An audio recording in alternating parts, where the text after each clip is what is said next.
ജയരാജൻ കൊടുങ്ങല്ലൂർ ശ്രീ കുരുമ്പ ഭഗവതി ക്ഷേത്രത്തിൽ ദർശനം നടത്തി. ഇന്നലെ വൈകുന്നേരം 5:30 ക്ഷേത്രത്തിൽ എത്തിയത്. ക്ഷേത്ര ദർശനത്തിന്റെ വിവരങ്ങൾ പുറത്ത് പറയരുതെന്ന് ക്ഷേത്ര ജീവനക്കാരോട് ദേവസ്വം ആവശ്യപ്പെട്ടിരുന്നു. വീഡിയോ ചിത്രീകരിക്കുന്നത് ശ്രദ്ധയിൽപ്പെട്ടതിനെ തുടർന്ന് ദർശനം പൂർത്തിയാക്കി വളരെ വേഗത്തിൽ ജയരാജൻ മടങ്ങി. ഏതൊരു വ്യക്തിക്കും ക്ഷേത്രങ്ങളിൽ പോകാം, ആരാധന നടത്താം, അതൊന്നും ഒരു പ്രശ്നമല്ല. പക്ഷേ അമ്പലമില്ല, ദൈവമില്ല എന്നൊക്കെ പരസ്യമായി വിളിച്ചു പറയും. എന്നിട്ട് രാത്രിയായി തലയെ മുണ്ടിട്ട് അമ്പലത്തിൽ പോകും. അതുകൊണ്ടാണല്ലോ ഇതൊക്കെ വാർത്തയാവുന്നത്.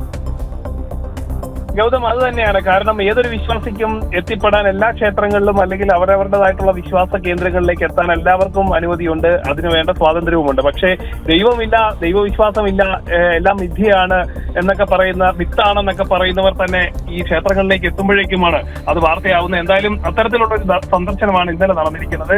പി ജയരാജൻ ഇന്നലെ കൊടുങ്ങല്ലൂരുള്ള ശ്രീ കുരുമ്പ ഭഗവതി ക്ഷേത്രത്തിൽ ദർശനം നടത്തിയിരിക്കുന്നു.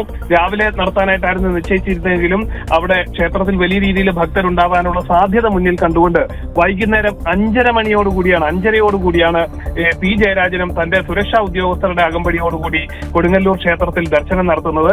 മാത്രമല്ല, ഈ അതീവ രഹസ്യമായിട്ട് മുഖ്യമന്ത്രി പിണറായി വിജയന്റെ മകൻ എങ്ങനെയാണോ ഗുരുവായൂരിൽ ദർശനം നടത്തിയത് അതിന് സമാനമായിട്ട് വളരെ രഹസ്യമായിട്ടുള്ള ഒരു സന്ദർശനമായിരുന്നു കൊടുങ്ങല്ലൂരിലും പി ജയരാജന് വേണ്ടി ഒരുക്കിയിരുന്നത്. ദേവസ്വത്തിൽ ഉദ്യോഗസ്ഥർക്കൊക്കെ ഇത് മുൻകൂട്ടി അറിയാമായിരുന്നു. ഇത്തരത്തിലുള്ള സന്ദർശനം അല്ലെ ദർശന വിവരം പുറത്തേക്ക് പറയരുതെന്ന് ഇന്നലെ വൈകുന്നേരം ഡ്യൂട്ടിയിലുണ്ടായിരുന്ന ദേവസ്വം ഉദ്യോഗസ്ഥർക്ക് പ്രത്യേക നിർദ്ദേശവും അവിടെ നൽകിയിരുന്നു എന്നുള്ളതാണ് നമുക്ക് മനസ്സിലാക്കാൻ സാധിക്കുന്നത്. ക്ഷേത്ര ദർശനം നടത്തുന്നതല്ല പ്രശ്നം, അത് ആളുകൾ കണ്ടു എന്ന് മനസ്സിലാക്കുന്ന ഉടനെ അവിടെ നിന്ന് പെട്ടെന്ന് മുങ്ങാൻ ശ്രമിക്കുകയാണ്. മാത്രമല്ല, ദേവസ്വം ജീവനക്കാരോട് ഒരു കാരണവശാലും ദൃശ്യങ്ങൾ എടുക്കരുതെന്നും ഇത് ആളുകൾ അറിയരുതെന്നും ഒക്കെയുള്ള നിർദ്ദേശം നൽകിയിരിക്കുന്നു. ഏതാനും നാളുകൾക്ക് മുമ്പ് നമുക്കറിയാം, പിണറായി വിജയന്റെ മകൻ ഗുരുവായൂരിൽ ക്ഷേത്ര ദർശനം നടത്തുമ്പോൾ സമാനമായ നാടകീയ രംഗങ്ങൾ കണ്ടു. കാരണം ഒരു ഭാഗത്ത് കമ്മ്യൂണിസ്റ്റുകൾ ദൈവമില്ല, ഈശ്വരനില്ല എന്നൊക്കെ പരസ്യമായി പ്രസംഗിക്കുകയാണ്. അതിനുശേഷമാണ് ഇത്തരം ആലയങ്ങളിലേക്ക് പോകുന്നത്. അപ്പോൾ സ്വാഭാവികമായിട്ടും അത് ആളുകൾ ചോദ്യം ചെയ്യുന്നത് കൊണ്ടാകാം ഇവരൊക്കെ രഹസ്യമായിട്ട് ഇങ്ങനെ കാര്യം സാധിക്കാനായി വരുന്നത്.